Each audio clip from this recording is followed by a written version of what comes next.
Hello, my friends. My name is Ryan Freeman. Welcome to my life and another poetry reading in my bedroom. Today, I have a poem by Robert Louis Stevenson. He was the Scottish writer, born in 1850, died in 1894, only living to the age of 44. However, he did write essays, novels, the novel that many of you might be familiar with, which is Miss Dr. Jekyll and Mr. Hyde, which is a fantastic short read. If you have not read it, I highly recommend it. Today I'm reading one of his poems from my Harvard classic, which is Falling Apart. So the pages are actually, unfortunately, loose.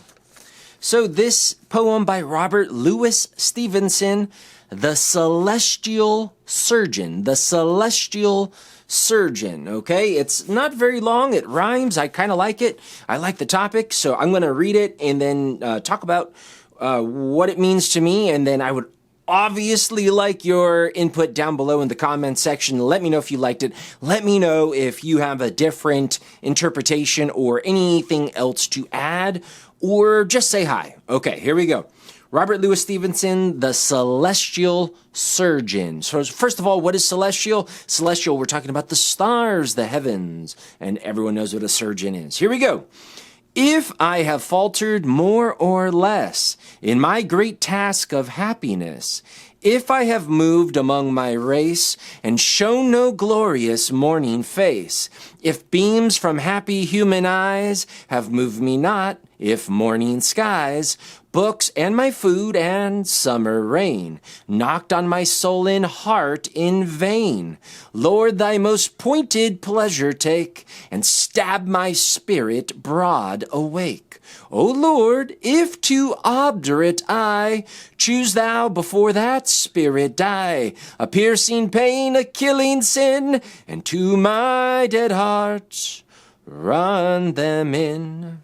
Okay, so I like poems that rhyme, and I like the flow of that poem. I think you could read it in many different ways. And one of the things I like about poetry is that you can have fun with it. You can read it straight. You can read it with emotion. You can read it silently if you like. But, you know, I find poetry's magic is more when you read it out loud.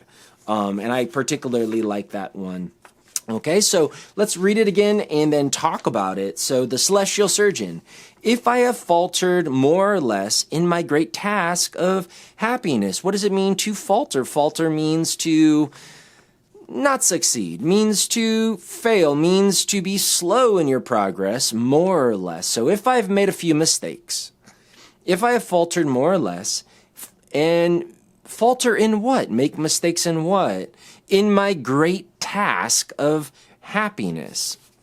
I like that idea of our great task of happiness because, you know, I don't necessarily think that life has to be a task, but obviously, what are we doing here? What is the main reason to exist? What do we want as humans? You know, for some people, it's women. For some people, it's freedom. For some people, it's money. You know, and obviously, all of our needs overlap with one another, but we do have one thing in common is that generally we want to be happy. And I think it is a great task to be happy. I mean, whether you're rich or poor, I mean, really what matters is if you're happy. So if I have faltered more or less in my great task of happiness. So it sounds like he might not. So he's saying, if I haven't been successful at being happy. Now we're going to go on, and he's going to continue talking about perhaps some of the indications that he might have faltered in his great task of happiness. If I have moved among my race and shown no glorious morning face, if beams from happy human eyes have moved me not, if morning skies, books and my food and summer rain knocked on my sullen heart in vain. So here he's giving some examples of some of the ways he may have faltered more or less in his great task of happiness. So if I have moved among my race, so if I have, you know, been with other humans, been with my countrymen, been with my neighbors, been with other people, and show no glorious morning face. So the morning is when the sun comes up. And if I'm walking around people and I've been amongst other humans on this planet in this short time that we have, and I have shown no glorious morning face, so I'm not showing my beautiful, like we all have faces, obviously.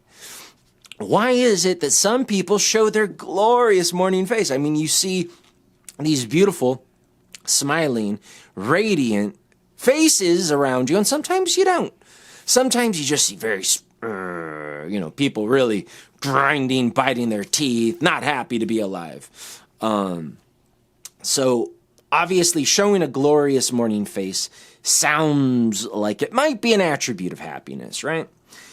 So if I have moved among my race and shown no glorious morning face, if beams from happy human eyes have moved me not, if morning skies. So I'm moving among my other humans, and if beams from happy human eyes have moved me not. So sometimes people, and this is a very uncomfortable.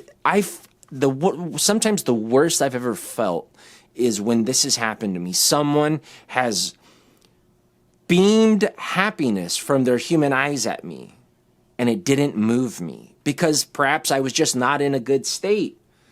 Perhaps and we're going to get to that at the end. Like, why would he fail? Why would all of these things be coming? Why would these things not be working for him is what I'm trying to say. So people shine their beaming eyes. Maybe it's your children, maybe it's your wife, maybe it's your boss, maybe it's your coworker, maybe it's a girl you pass on the street or the cashier at the supermarket. But if it doesn't move you, other people are showing you happiness, they're showing you care or love or whatever, good vibes, whatever, and it doesn't move you, something's wrong, he's implying. If morning skies, books, and my food and summer rain knocked on my soul and heart and veins. So these are all positive things that he's talking about. Books! When you read a book and it knocks on your soul and heart and veins, so knocking on your soul, and sullen is like downcast, unhappy, sullen, oh, woe is me. Knocking on the soul and heart and veins, so books can open our heart. Books can fill us with joy. Think about some of the books that you've read that have moved you to tears or inspired you or just made you laugh or whatever. They moved your heart in some way. So one of the reasons I like reading is, especially the greats, is that they're beautiful. And same thing with poetry. It moves my heart. I don't want my heart to be sullen. And books enliven it. They give it some joy, some radiance. But if books are not doing that, they're knocking on my soul and heart and vein. And what else? Food. Yeah, we eat food to live. We need the nutrition. But come on, we enjoy food. Can you imagine? And if you've ever been eating and it didn't really you weren't really happy to be eating, you were just eating, something's wrong. And summer rain, it's kind of nice, right? Especially if it's been hot and dry, and then all of a sudden it rains. That's a really nice feeling. We all have different tastes in weather, but I think generally, it's really hot, it's dry, the sun has been very oppressive for weeks on end, and then suddenly you get this thunderstorm in. That is such a magical feeling. And, the magic of books, the magic of food, the magic of summer rain generally has an effect on us. It should move our heart, or it would, but for him, if it knocked on my soul and heart and vein, so he's going to talk continually to the celestial surgeon. Who do you think that is? Oh, he says it in the next line. Lord, so the Lord, God, the celestial surgeon. Lord, thy most pointed pleasure take, and stab my spirit broad awake. O Lord, if to obdurate I choose thou, before that spirit die, a piercing pain, a killing sin, and to my dead heart run them in. So, So if I failed in my great task of happiness and walked moved among my race and shown no glorious morning face and the food and the books and the summer rain, you know what I'm talking about. If, none of this has moved my soul and heart, this is what I want you to do, Lord, the celestial surgeon. Thy most pointed pleasure take, and stab my spirit broad awake. So take your sharpest pleasure, and stab my spirit. If your heart is sullen, perhaps you might imagine that your spirit is weak, your spirit is sick, your spirit is depressed, your spirit is diseased. We can use different metaphors when we're talking about spirit, but he's using the metaphor of being asleep. So his heart is sullen, nothing is moving him. He needs his spirit to awaken. So Lord, take thy most pointed pleasure, like something sharp, and stab my spirit, which is sleeping, broad awake. What does broad mean? Broad means wide. Now, we usually use that idiom, that phrase, wide awake. I'm wide awake. But broad awake means the same thing. I kind of like it. I've never heard anyone use that, broad awake. We always hear wide awake. Broad awake's kind of nice. Next time you want to use the word the phrase wide awake, say broad awake. See how your friend reacts. O Lord, if to obdurate I choose thou before that spirit die, a piercing pain, a killing sin, and to my dead heart run them in. So Lord, if I've faltered more or less in this great task of happiness and nothing's moving my soul and heart, then take your most pointed pleasure, so some great happiness, and stab my spirit awake. Or if, Lord, to obdurate I. So what is obdurate? Obdurate means, obdurate is like very stubborn. You don't want to change. You don't want to improve. You don't obdurate. And I think there are times that sometimes some people, including myself, I'm a human, I don't want to be happy. I'm grumpy today. I've been like that before. And it doesn't matter that my friend is going to meet me for a walk, or my favorite TV show is coming on, or I'm going to have some treat, or whatever it is. I just not in a good mood. I'm being obdurate, stubborn, unable to be moved. Oh Lord, if to obdurate I, so maybe that pointed pleasure that stabs my spirit to make it broad awake, maybe it doesn't work because I'm too obdurate. Choose thou before that spirit dies. So if the pointed pleasure doesn't work, then choose a piercing pain, a killing sin, and to my dead heart run them in. So if the pleasure doesn't work to wake me up, then wake me up with some pain or some killing sin, and to my dead heart run them in. So perhaps that will wake up my soul. Perhaps that will wake up my spirit. And sometimes it does take something very painful to wake us up. Sometimes we go in zombie mode. I'm sorry I'm sweating. It's a very hot day.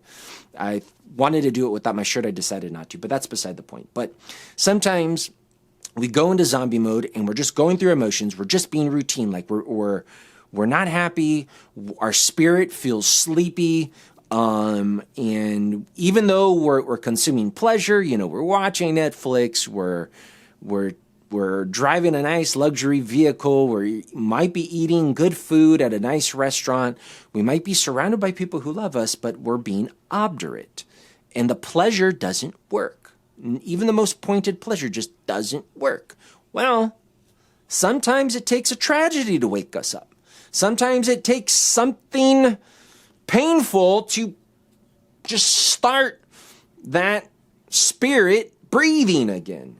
So he's just trying to talk to the celestial surgeon, to try to make sure that his spirit stays awake. And he's saying, try the pleasure first, God. Give me something nice, your sharpest pleasure. But if that doesn't work, I'm too obdurate. Then take that piercing pain.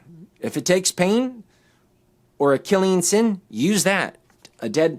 and to my dead heart run them in. Because to Robert Louis Stevenson, not Louis Stevenson, although it's written that way, to Robert Louis Stevenson, born in 1850, died in 1894, to him, the importance was his spirit being alive, his heart not sullen, his heart being able to be moved by the magic of the world, whether we're talking about books, whether we're talking about summer rain, whether we're talking about the beams of happiness from the people around us, to be able to be alive, even if it takes pain to wake me up. The last thing I want to be is sleepy. And this is, on a side note, this is one of the reasons I have never, although I do drink alcohol and occasionally smoke marijuana, and I've got vices, I've always wanted to shy away from things that numb me too much, particularly pharmaceutical pills. I'm not saying that they're wrong for you or wrong for other people, but I have seen other people who their spirit was alive and then they took pharmaceutical pills, particularly like SSRIs and antidepressants, and it did relieve some of their darker valleys of sadness, but it also shortened their mountains of happiness and joy, and they sort of kind of walked around in a zombie state. Some very close family members to me.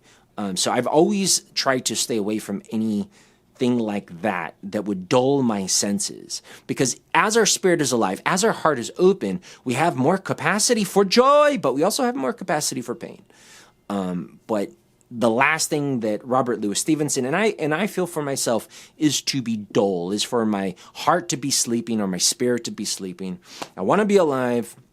I would prefer pointed pleasures, but I guess if that doesn't work because I'm being too obdurate, and sometimes we are obdurate. I mean, I know that God or fate has worked in my life by waking me up through some pain.